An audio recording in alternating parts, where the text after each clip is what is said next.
అందరికీ నమస్కారం. ఎప్పుడు వేయించిన జీడిపప్పుతోటే నా కర్రీలు చేసేది అమ్మమ్మ ఈరోజు పచ్చి జీడిపప్పు వేయించిన గుడ్లు అంటే ఉడికించానండి. చూసారా, వీటితో నేను కర్రీ చేస్తాను. అన్నీ కనిపిస్తున్నాయి కదా క్లియర్గా, మళ్ళీ చెప్పడం దేనికిలేండి, అమ్మమ్మకి ఆయేసం అసలే. చూసారా అన్నీ ఎలా పెట్టానో నీట్గా.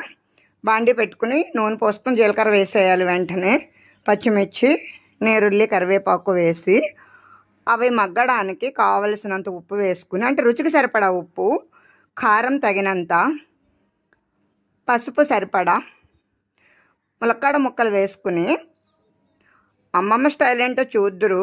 ఉడకడానికి మాత్రం వాటర్ పోసుకుని 3/4 ఉడికిన తర్వాత ఓన్గా తయారు చేసుకున్న గరం మసాలా అండి, ఇదే అమ్మమ్మ స్టైలు. ఉడికించిన ఎగ్స్ వేసుకుని, తాతయ్య గారు ఒక ఫంక్షన్ నిమిత్తం బయటకు వెళ్తున్నారు భోజనానికి.